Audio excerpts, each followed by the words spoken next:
Sou o pastor Marcelo Vaz, da Igreja de Nova Vida em Vila Marilena. Como vai você? Muito bom ver você aqui no canal, no YouTube da igreja.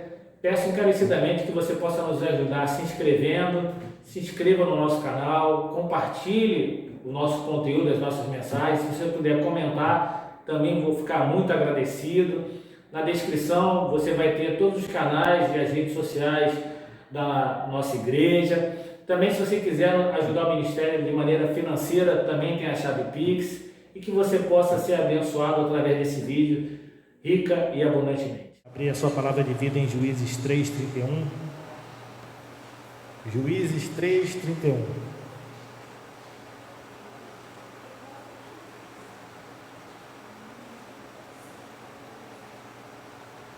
A gente está todo terceiro domingo do mês, de 2023, a gente está tratando aí para falar dos juízes. A gente já falou de 2 juízes e a gente está no terceiro mês, a gente vai falar do terceiro juiz.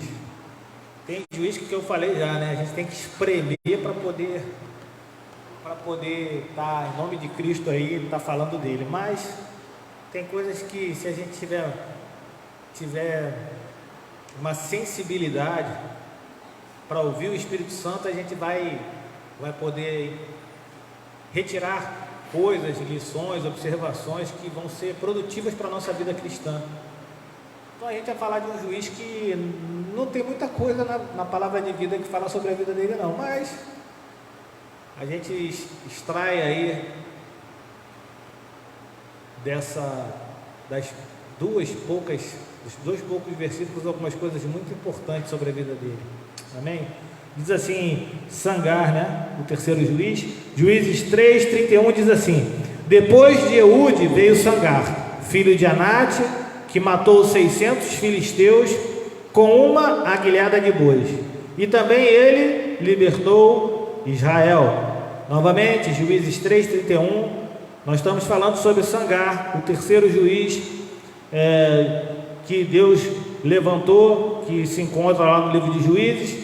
Capítulo 3, verso 31 diz assim: depois de Eude veio Sangar, filho de Anate, que matou 600 filisteus com uma aguilhada de bois, e também ele libertou Israel. Pai, te damos e louvamos, engrandecido seja seu santo nome, fala aos nossos corações, ser conosco, trata com a nossa vida, que o Senhor possa falar através, Senhor, da tua santa palavra, que eu não possa ser pedra de tropeço, Pai, para que a tua palavra possa chegar no coração do meu irmão, da minha irmã, de uma maneira limpa, cristalina, e que se o meu irmão e minha irmã possam estar totalmente focados aí na palavra, Pai, que não haja nada que possa trazer distração, Pai, para que ele e ela, Pai, possam, em nome de Cristo, aí terem aí uma resposta vindo de Ti, possam ser ensinados, possam aí ser conduzidos, Pai, a fim de que o Teu Espírito possa estar tratando, Pai, transformando, Senhor, corações e mentes nessa noite, Pai. É a oração que fazemos em nome de Cristo, que todos digam amém e amém, graças a Deus. Podeis assentar. Nessa série que a gente está no terceiro domingo de cada mês, tratando sobre os juízes de Israel, a gente hoje vai falar sobre o terceiro juiz. Aí de repente você não veio nos 2 primeiros encontros em que a gente expôs a mensagem sobre esse período, que foi um período difícil da vida de Israel. Então não tem como, toda vez que tiver, eu vou estar tratando, pelo menos falando sobre o cenário, sobre o contexto da época, para a gente poder perceber como Deus, ele sempre foi cuidadoso, como ele sempre foi amoroso, como ele sempre foi zeloso, como ele sempre foi fiel com o seu povo, mesmo em meio à infidelidade desse povo para com Deus.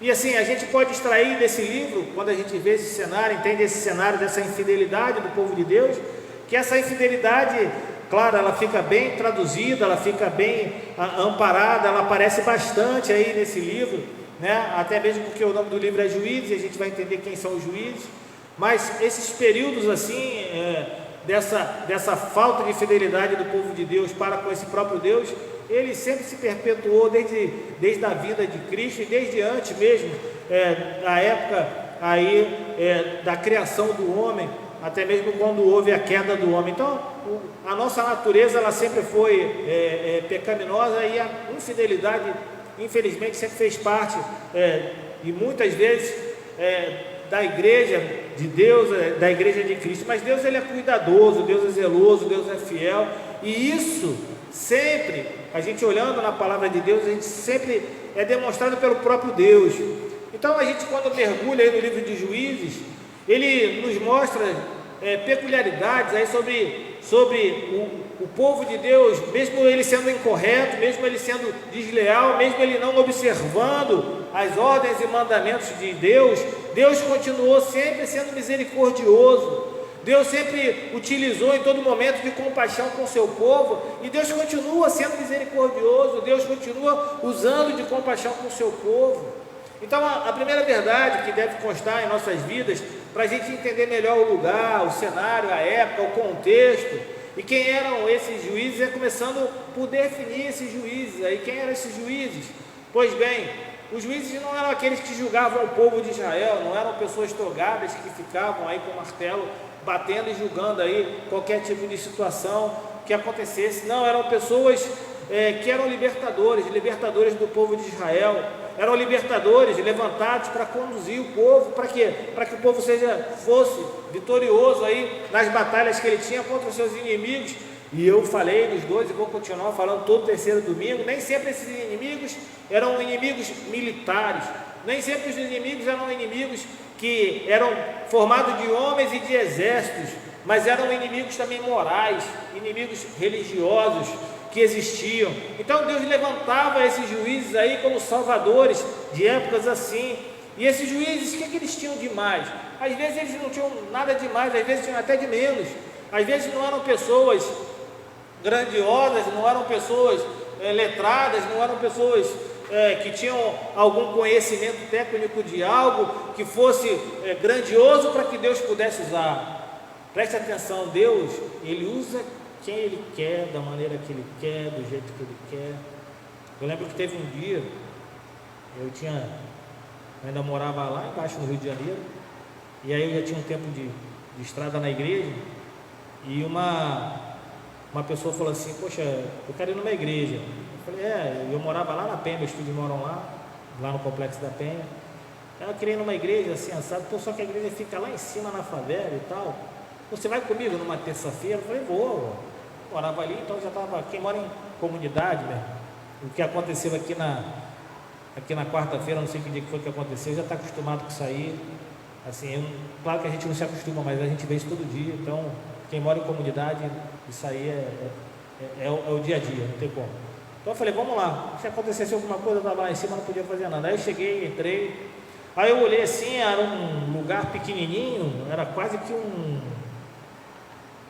uma salinha 3x3 ou 4x3, muito pequenininho mesmo. Aí eram meia dúzia de bancos, aí era um banco de madeira, um banco de estofado, um banco de plástico, um banco de uma cor, outro banco de outra cor. O altar era um círculozinho pequenininho que fizeram de cimento, e só tinha um cimento mesmo. O chão era aquele de cerâmica, né? Aquela cerâmica vermelha. O lugar, até para chegar era ruim, que a gente tinha que dar de cabrito, ir subindo morro. E aí tinha lá umas vielas. Não, a gente chegou, sentou. E eu lembro que eu fiquei lá e já tinha um tempinho, né? Eu sentado, daqui a pouco aparece uma irmã que foi pregar. Teve o louvor, e o louvor foi uma bênção também. E aí as pessoas se dispuseram, fizeram o louvor.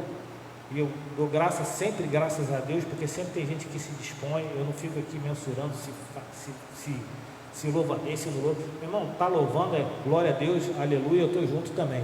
Eu também tenho a voz de maritaca aí, que quem participa aí participava da sexta-feira de oração sabe como é que é a situação aqui. Então eu falei, amém, Deus é bom, Deus se agrada daquilo que sai do nosso coração, independente daquilo que a gente tem de voz maravilhosa ou não. Mas aí o louvor foi uma bênção, e daqui a pouco veio uma irmã. E a irmã pegou e foi falar sobre aquela passagem do tanque de Betesda. E a irmã, o português dela era até difícil, era um dialeto que a irmã falava. Mas eu vou falar uma coisa para vocês, irmão. Eu saí de lá tão edificado. Ela pregou uns 30, 35 minutos. Mas ela falou tanta coisa assim que tocou meu coração. Falou tanta coisa, o Espírito trabalhou tanto na minha vida, e eu fiquei tão feliz.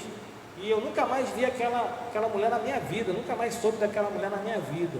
Mas Deus usou aquela mulher daquele jeito mesmo, com português incorreto, com a situação no meio do nada, com pouca gente, num lugar quente, no meio da favela. E eu falei assim, que bênção, que bom que Deus trabalha. Deus sempre trabalha. Então, Deus vai trabalhar nas pessoas que querem ser habilitadas pelo Espírito Santo. Então, assim, independente do juiz que Deus levantava aquele que Ele queria, aquele que estava disposto. E esses homens e mulheres, eles realmente foram verdadeiros libertadores do povo de Deus. Foi um período até longo da história, 350 anos. Então começou lá na morte lá de Josué e foi até a conquista, passando pela conquista de Canaã, até Samuel, que ungiu o primeiro rei de Israel. Então esse período aí ele não foi pequeno não, 350 anos para a história é pouco, mas para a gente é muito. 350 anos, aí quantas gerações aí passaram? Pois bem, o que acontecia? Qual era o cenário, qual era o contexto da época? Era uma coisa cíclica que acontecia. O povo ele vivia no pecado, vivia na apostasia. O povo era um povo frio na fé. Então ele era oprimido por um inimigo, se lembrava de Deus, clamava por Deus. Deus mandava então um juiz para libertar o povo. Enquanto esse juiz aí estava vivo, enquanto esse libertador estava vivo, o povo ele tinha tranquilidade, vivia tranquilo. Até que havia uma hora que o juiz morria. Então, quando o juiz, esse libertador, morria, o povo voltava lá para o pecado da apostasia. Aí começava a opressão pelo inimigo, e depois começava tudo de novo. E era assim, era um momento cíclico. Veja bem que o fundo e o pano de fundo para a opressão do povo de Deus pelos seus inimigos era justamente a apostasia, o esfriamento da fé em Deus, era a adoração a deuses pagãos. A palavra de vida diz que o povo de Israel serviu ao Senhor por todos os dias de Josué e dos anciãos, que viram a grande obra feita pelo Senhor. Está escrito lá na palavra de vida. Porém, quando essa geração morre, levanta-se outra que não conhecia a Deus e não a obra que Deus tinha feito. E essa geração, ela apostatou do verdadeiro Deus para servir a outros deuses. Você acredita que existe ar? Se você acredita que existe ar, você acredita porque você vê o ar? Você não consegue ver o ar, mas você acredita que o ar existe. Você precisa ver Deus para saber que Deus existe? Tem gente que precisa ver Deus, precisa ver algumas coisas para acreditar que Deus existe. Essa geração ela não conhecia pessoalmente o Senhor, não tinha tido, de repente, experiências com Deus como aquele povo teve, como aquela geração de Josué teve. Gritaram e a muralha de Jericó caiu. Olha que bênção! Por causa de um grito uníssono. Eles gritaram, a muralha então caiu. Então eles brigavam contra os inimigos, e aí o sol para que eles continuassem, para que não houvesse aí, de repente aí, falta de luminosidade para olhar o inimigo e ser surpreendido. De repente olha para o céu e está caindo pedra de fogo. Essa geração viu isso. Essa geração que estava lá conquistando Canaã, ela chegou a ver isso. Aí, então as pedras de fogo caíam sobre os inimigos de Deus. Então foi uma geração que viu muitos milagres. Só que essa geração ela acabou. Essa geração acabou, e a geração que veio, ela apostatou, mas muito por culpa da geração que viu as coisas e também não passou. E aí, aquilo que Deus havia falado, entra na terra de Canaã, acaba com ela e mata todos os moradores, todas as terras, tudo, não foi feito também por aquela geração, que devia ter exterminado todos os inimigos. Muito pelo contrário, eles não se preocuparam com isso. Eles deixaram ali alguns cananeus, alguns povos cananeus viverem ali. E o mais curioso é que eles deixaram os cananeus viverem ali, mas eles brigaram entre si. As tribos começaram a brigar entre si, e acabou que uma tribo foi destruindo a outra. E hoje em dia não é diferente. A gente pode observar quanto é prejudicial para nós a presença do mundo dentro da igreja, dentro da nossa vida. Tem gente que não está atenta, não está prudente, de que a apostasia é um dos sinais da segunda vinda de Jesus. É um sinal da volta de Jesus. A apostasia é um desses sinais. E a gente está vendo uma apostasia violenta nesses últimos tempos. A igreja de Cristo, ela sempre foi atacada, mas ela, como nação santa e alva, ela jamais pode deixar que as influências do mundo penetrem dentro dela. Ela não pode deixar, ela não pode permitir. É a desconstrução da família, é a inversão de valores, é o aumento da iniquidade. Isso aí são sinais de que a humanidade tem se esquecido desse Deus, do Deus Criador. Essas coisas afastam o homem do verdadeiro conhecimento do Senhor, Deus de todas as coisas. Mas eu e você, nós que o conhecemos, em vez de a gente ser influenciado pelo mundo, a gente deve influenciar a humanidade com o Evangelho. A gente deve abrir a nossa boca, mas muito mais que abrir a nossa boca, a gente deve praticar. A gente deve ter consciência disso, que nós somos pedras vivas, cartas vivas do Senhor. E Deus é tão maravilhoso, que apesar de tudo, Ele ensina, Ele corrige e disciplina o seu povo. Mesmo aquele povo que havia esquecido dele, que serviu a Baal e a Será, Deus disciplinou. Deus, Ele é maravilhoso. Aquele povo foi oprimido, foi subjugado, é um povo sofrido. Deus podia ter falado: ó, deixa do jeito que está, porque eles não querem saber de mim mesmo. Ainda que uma mãe abandone seu filho, não é isso que diz a palavra? Ainda que ela deixe de amamentá-lo. Está lá em Isaías, depois você dá uma olhada. Mas às vezes a disciplina de Deus, ela não é uma disciplina de passar a mão na cabeça, não. Tem muito pai que passa a mão na cabeça e acha que é disciplina. Às vezes a disciplina de Deus, ela vem com juízo. E o juízo, ele revela o amor e a misericórdia para com esse povo. Os nossos olhos têm que enxergar certas situações, não com a visão carnal, mas com a visão espiritual. E nesse caso, a disciplina de Deus envia aos israelitas, por causa da apostasia, uma bênção disfarçada. Cada opressor de fora fez a vida difícil para o povo de Deus, mas quando atormentou os israelitas, e eles ficaram ali atormentados, eles acabam se voltando para Deus. Então, assim, na hora do tormento, é aquele negócio, né? Eu não acredito em Deus. Aí você está no avião: não, eu sou ateu, eu sou ateu, eu sou ateu. Aí começa a turbulência, o avião está caindo. Ai, meu Deus do céu, me salva. Ué, mas você não é ateu? Mas você não acredita?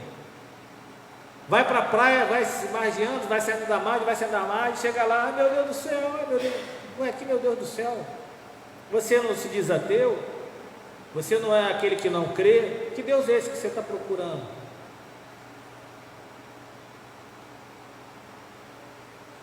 Agora a gente vai falar sobre Sangar. Agora, com essa mente, entendendo o contexto, a época de quem eram esses juízes, a gente vai falar de Sangar. E quem era Sangar? Quem era Sangar na palavra de vida?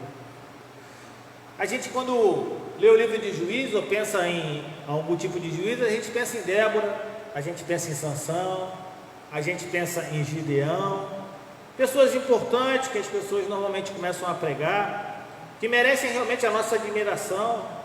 Mas há outros juízes, quase anônimos nas Escrituras, e que foram tremendamente usados por Deus. E um desses homens é justamente Sangar. Ele é um personagem importante na história de Israel. De repente você tem vários anos de igreja e jamais ouviu algum pastor pregando sobre Sangar. Talvez você nunca ouviu um irmãozinho pregando sobre Sangar. Talvez o nome dele seja um reflexo até da nossa falta de atenção a ele. Sangar significa estrangeiro, desconhecido, e é isso mesmo que Sangar é nos dias de hoje, um desconhecido por muitos. Sangar só aparece 2 vezes na Bíblia, ali em Juízes 3:31, que a gente leu, que é o nosso texto central, e em Juízes 5:6, que diz: nos dias de Sangar, filho de Anate, nos dias de Jael, cessaram as caravanas, e os viajantes tomavam desvios tortuosos. Então, só em 2 versículos fala sobre Sangar. E há 2 considerações importantes, relevantes, que a gente deve fazer antes de qualquer coisa.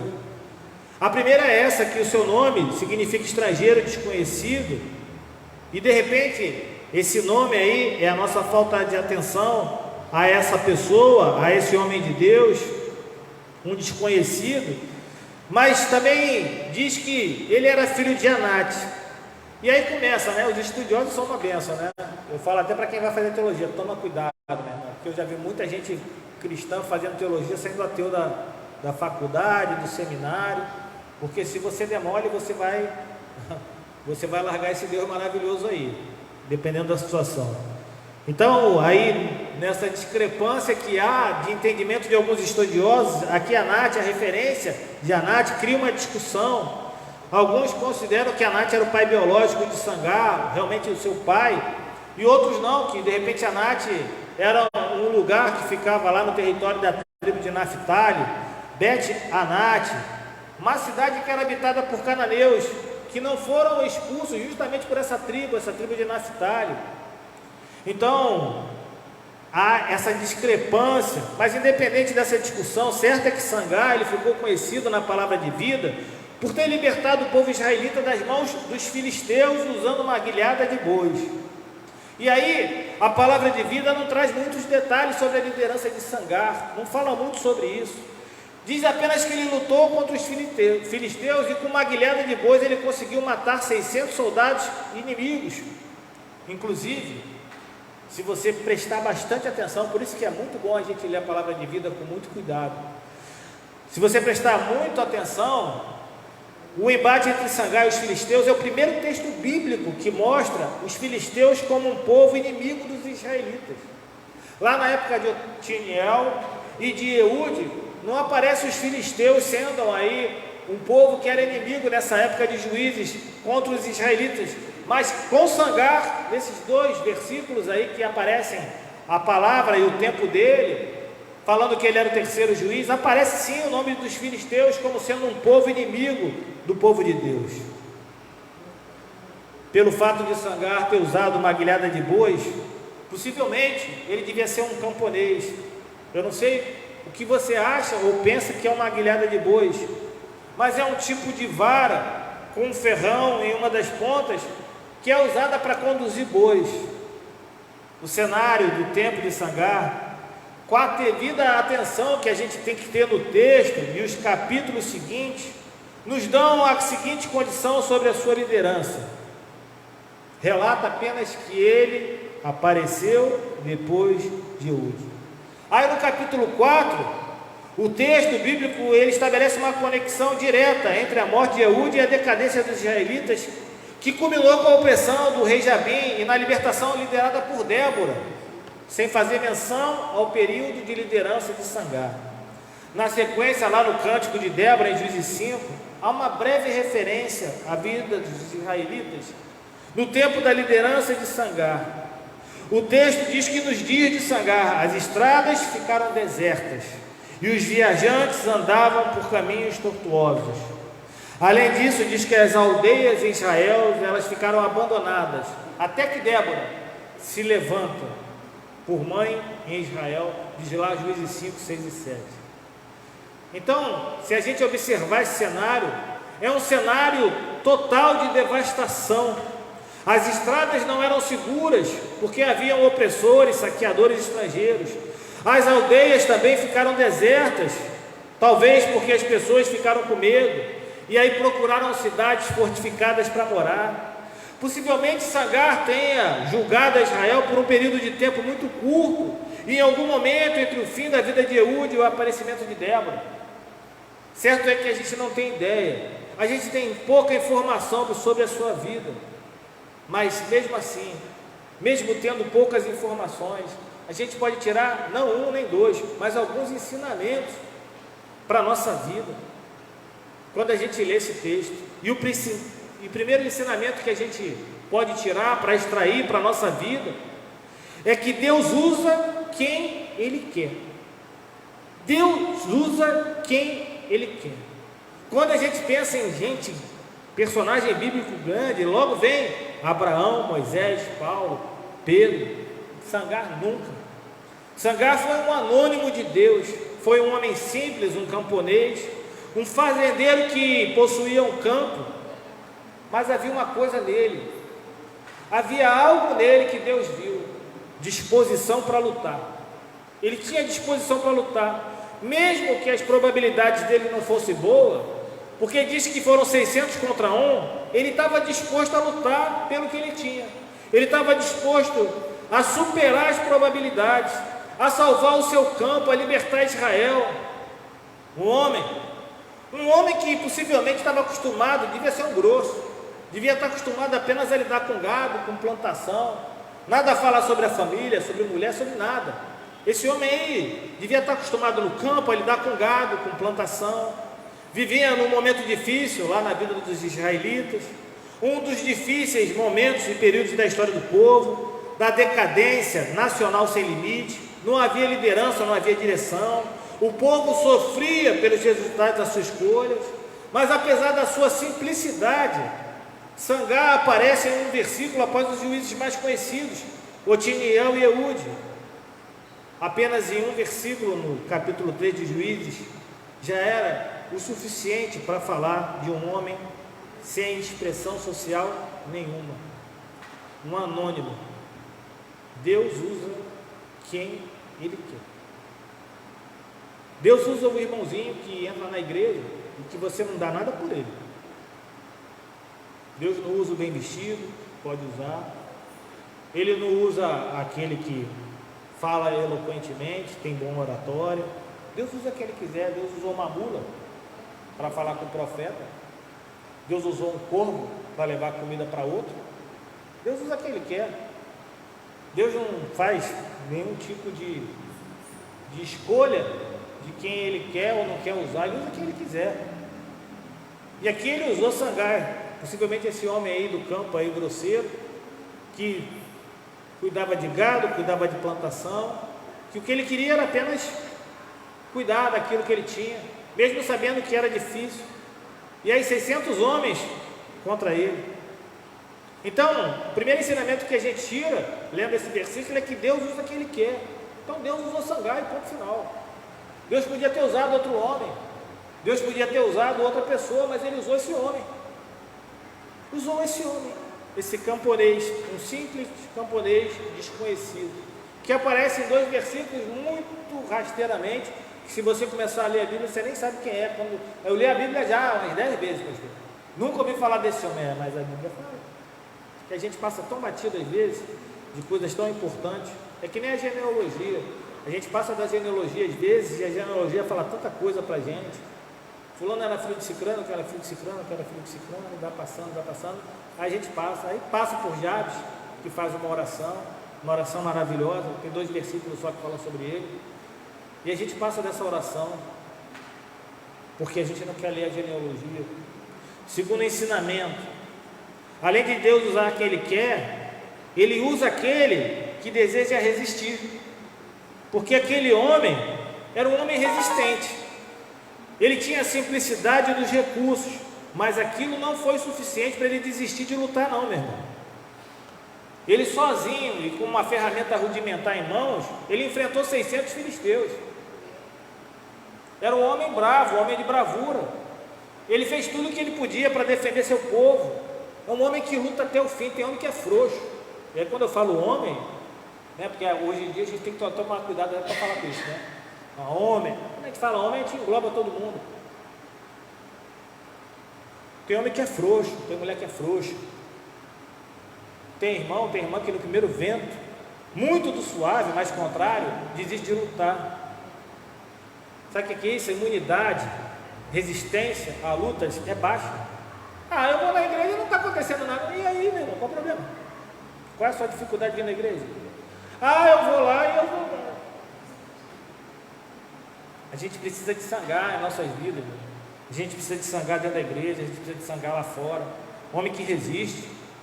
A gente precisa resistir aos ventos contrários, independente da probabilidade. E aí eu vejo o terceiro ensinamento: Deus usa mesmo na falta de recursos. Deus usa aquilo, Deus usa o homem que utiliza os recursos que ele tem em mãos. Sangar não ficou lamentando a falta de recursos. Peraí, eu tenho que arrumar uma flecha, Ele estava lá com o aguilhão lá e pronto, é com isso aqui mesmo. É com isso aqui que eu vou partir para dentro. É com isso aqui mesmo, pode vir os 600 aqui que vai ser com essa aguilhada de boi mesmo. Ele vivia em tempos perigosos. As gangues dos filisteus perambulavam pelos campos, roubavam as pessoas. Diz lá Juízes 5:6, nos dias de Sangar as pessoas evitavam as estradas principais e os viajantes tomavam desvios. A única arma que Sangar tinha na mão era uma aguilhada de boi. E foi com essa aguilhada de boi que ele matou 600 filisteus, os inimigos do povo de Deus. Qual é a probabilidade de um homem com uma aguilhada de boi ganhar, um homem só, ganhar de 600 homens numa luta, numa guerra. Quase zero. Quase zero. Mas ele pegou lá o instrumento feito com haste de madeira, media mais ou menos 2,5 metros, extremidade pontiaguda, era só para conduzir, estigar o gado. O boi saía do caminho, dos demais o boiadeiro ia lá, toque, e dava-lhe uma aguilhada, para que ele voltasse ao caminho. Isso aí é contra os animais, meu irmão, em nome de Jesus.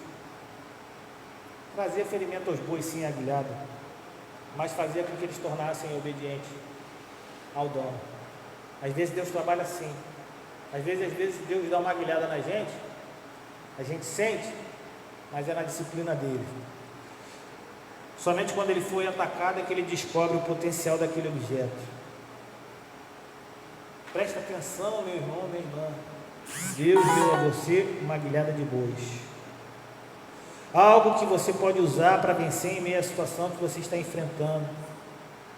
Basta você buscar Ele, mostrar a Ele a sua dependência. Lembra do menino dos 5 pães e 2 peixes? Deus vai pegar algo pequeno, vai abençoar, depois Ele multiplica para abençoar os outros. A Bíblia diz lá, segundo o livro de Timóteo, lá 4,2, que devemos insistir a tempo e fora de tempo.